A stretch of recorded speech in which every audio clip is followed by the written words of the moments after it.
So this is my treadmill setup. I have the treadmill incline set to 10.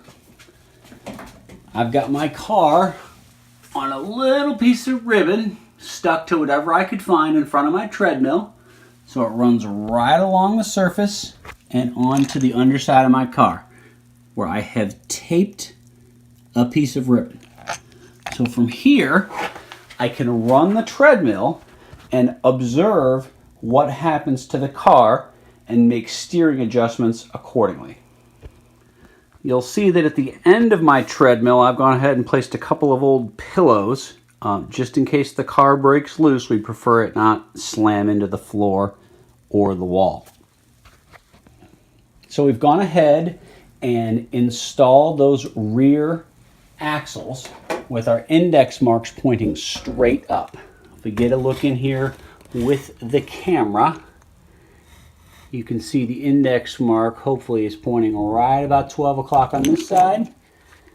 Over on this side, right about 12 o'clock. That's where we want to be for our initial rear wheel tracking test. Before we test on the treadmill and in between each test, we want to go ahead and graphite up our wheels.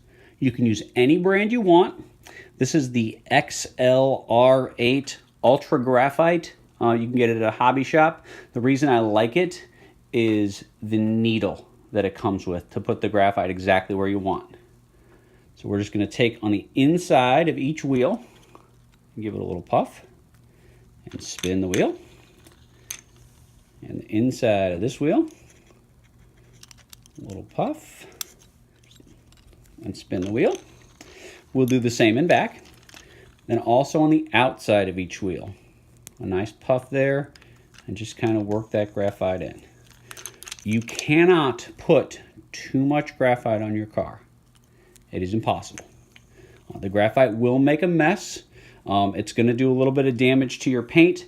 The easiest way to get that off is probably with a pencil eraser. If you're really sensitive about your paint job, you might try a little bit of masking tape on the car near the wheels as well. That is another way to minimize the damage the graphite's going to do to your paint job. Perhaps my favorite idea is a gray car, because then the graphite just blends right in. What we want to see is we want to see the rear wheels completely stable, and we want to see that car run straight. We don't want to. So once again, I'm just going to grab that string and just pull it up a little bit to where the front wheels are off the surface, and we'll run the treadmill and see what happens.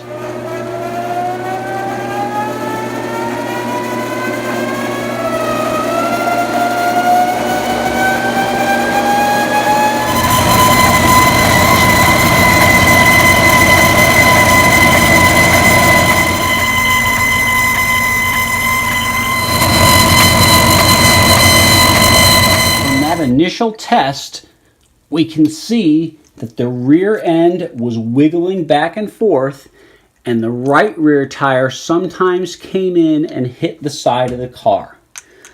Generally, the easiest way to alleviate that problem is to add a little bit of caster to the wheels, or take that index mark that's pointing straight up and rotate it towards the back of the car. So I got that dot right, that's about noon. Let's go just maybe like 11:30 on that dot. Or the left rear, instead of going to 11:30, we want to go to 12:30, 1 o'clock on that dot. So we'll give it a turn to the right, towards the back of the car. The car becoming hard to grip. So take that dot there on the right rear, and that's back at like 12:30. So let's run it again and see if we can get our rear end to become stable. What I'm going to do here is I'm going to test the adjustments I've made on the rear wheels.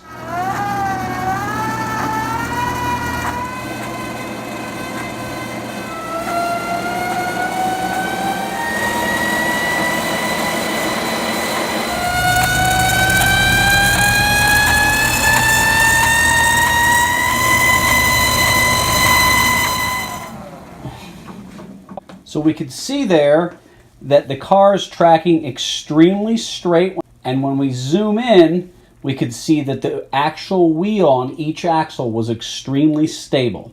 That's what we're looking for.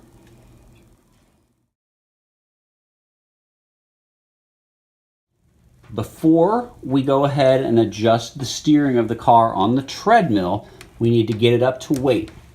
Earlier in the course, I told you to take your car and get the center of gravity about 3/4 of an inch in front of that rear wheel. And I told you to leave it light. You can see here the car only weighs about 4.15 ounces. I'm going to add extra weight to get up close to 5 ounces. The double sticky tape is probably going to get me to 5. And I'm going to install that weight way up towards the front of the car. I want to make sure when I test the car that the car is stable. Moving all the weight over all the extra weight over the front wheels is going to put my center of gravity too far forward for top speed, but it's going to keep the car stable while we test steering. Once we have this steering adjusted, we'll move the weight back a little bit. More on that later. We can move on to adjusting the front. The lifted wheel in front needs no adjustment at all. We just put that in with a straight axle. You can see here I've marked my straight axle with an X just so I can keep track of it if I have trouble figuring out which one of my axles is bent when I'm playing around with them. On the other side, I'm going ahead and install that 1.5 degree bent axle with the index mark pointing straight up. We'll see how the car runs and use our pliers to adjust that screw backward and forward until we get the car pulling just a little bit towards the lifted wheel. We don't know what the car is going to do. You definitely want to have hands near the car in case it shoots off in one direction. We don't want the car crashing into the concrete.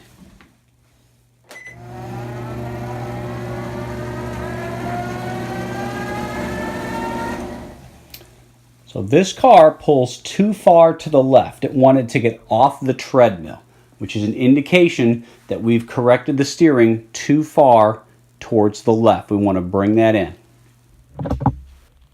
So to make that adjustment, find that index mark there, that black mark. I believe if we take it and just turn it a little towards forward, that will get the car going more to the right. That was a very, very small turn to make that black mark come a little closer to 12 o'clock. We'll see what effect that has. After making that steering adjustment, we'll fire the treadmill back up.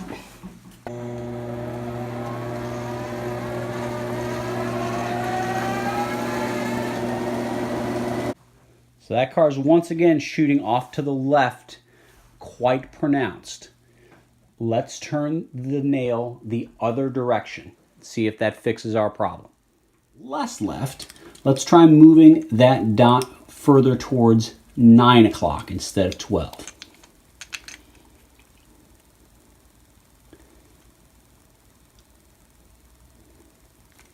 So now that dot you can see is pointed a little further towards the back of the car instead of straight up. Let's see if that makes a difference.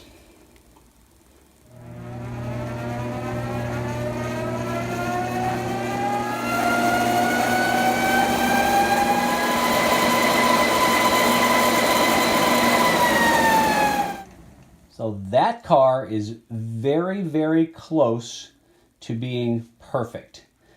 If you look closely, you could see that that right front wheel had some jiggle in it, but that's okay because we're steering the car to the left. When we steer this car to the left, it's going to hit the rail, and that rail is going to force this wheel towards the outside of that axle. So we don't have to worry quite so much about the stability of the right front as we do the rears. Remember, the rears are going to be mounted slightly wider than the front. The rear wheels should get out, stay out, and never touch the rail. The only part of this car we want touching the rail is the right front wheel. Now that our steering is adjusted, we're going to take our weight and move it backward in the car. Then we'll put it back on the treadmill and see what happens.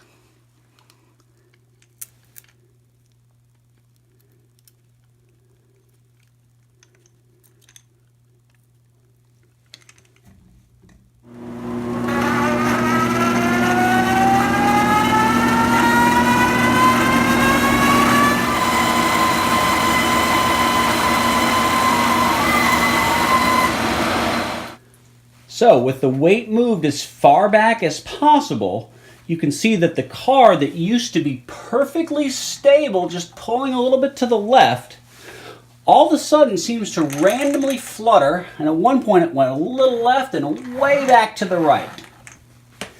The reason for that is that there's not enough weight over the front wheels. And without enough weight pushing down on these wheels, the steering tire can't exert enough pressure to help us steer left and rail ride. So the car starts to go kind of crazy. We need to move the weight forward in small increments until the car is stable at speed. Let's pop that weight loose and move it forward some.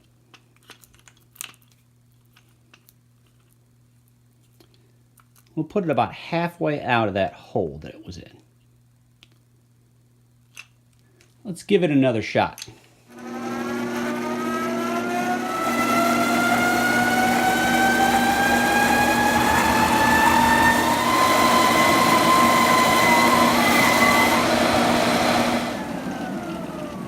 Nope, not good enough. Let's move it a little more forward.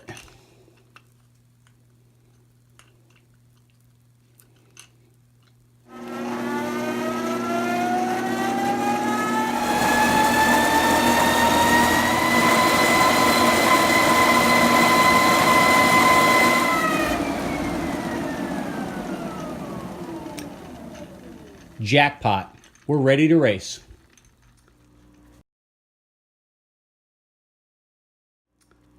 So this is about the amount of drift you're looking for. This car is going to move over 1 or 2 boards on my hardwood floor in 6 feet.